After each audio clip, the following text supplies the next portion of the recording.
Democrats are still looking for someone to lead them out of the hole the party is in, and some people are criticizing former President Obama, really, for not speaking out more. He did the job already. I mean, the New York Times just wrote about a recent speech where he made veiled warnings about the direction the country is heading in, but he didn't mention Trump by name.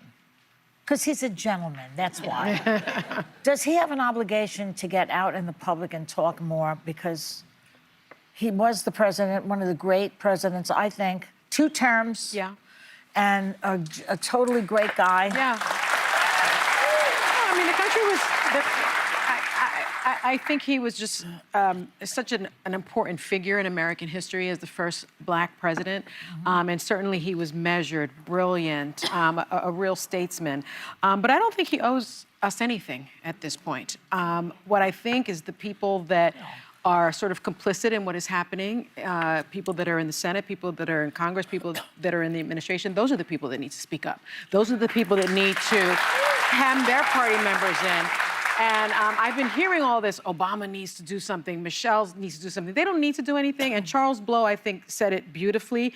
He said, it's Black, in terms of the Black delegation, he writes, it's our turn to be allies. We will pray for your safety and cheer for your success as you put your bodies on the front lines. We want the resistance to win, but we want the groups responsible for most of the damage to bear most of the risk. And I think that's what people are thinking. Well, it says that President Obama is taking phone calls from current state leaders, Democratic candidates, up-and-comers, and he says, I advise them privately, which I think is awesome. That's the most important thing. I understand people's hunger for someone that was more unifying and people loved and popular and a 2-term president. I understand that, but I think whenever you've served this country as the President of the United States or the first family, you have served. You have done your duty. I also see, though, that Democrats are kind of flailing around because there isn't one clear leader. So again, I think people are grasping for straws. But I also see that President Obama offers such a soothing, calm presence. When you see him, that's why he probably won the presidency. When you hear him speak, you trust him, you believe him, and you think you're going to be okay. So I think people are desperate for that kind of voice or grown-up in the room, but it is by no means his obligation. Well, who else? What about George Bush showing his face? In normal times, former presidents would remain quiet and not criticize or attack the current president, particularly in year 1 when it was the honeymoon period. Well, this isn't a honeymoon period. This is a nightmare. And it's an American nightmare. These are not normal times.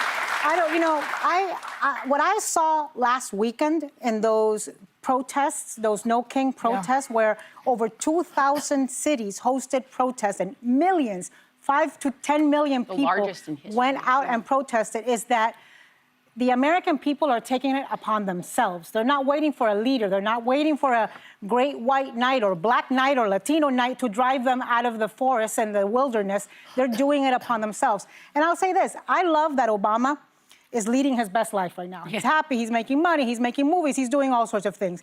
But you know what?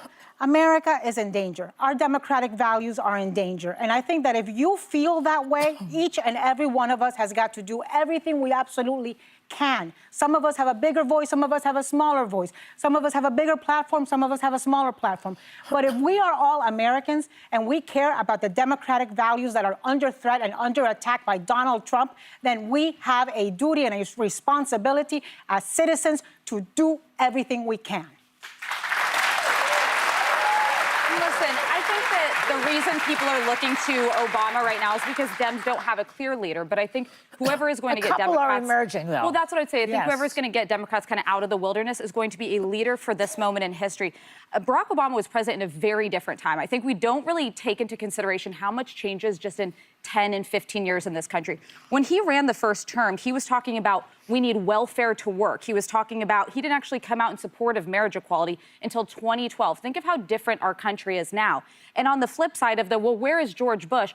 I can't think of a voice that would matter less to Republicans in this moment than George Bush, a man who I have great esteem for. I'm much more a Bush Republican than a Trump. Which Republican, and I want to play. though?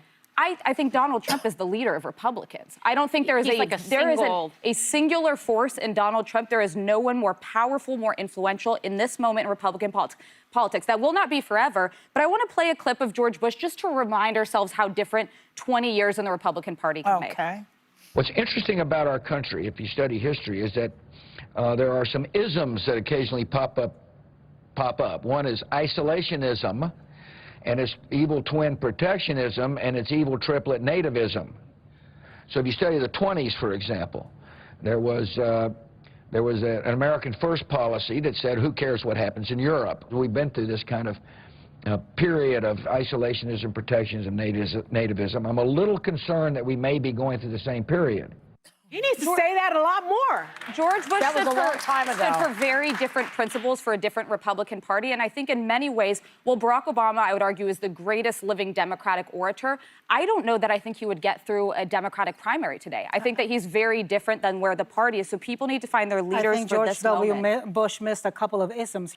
When he talks about nativism, because we didn't play the full clip, he's specifically talking about racism and bigotry and feeling like if you're from the United States, you're more deserving than people who come here. There have been times in American history when all the living presidents have come out and made a statement together. I remember it happened when they were passing NAFTA. I remember there have been different times when it has happened.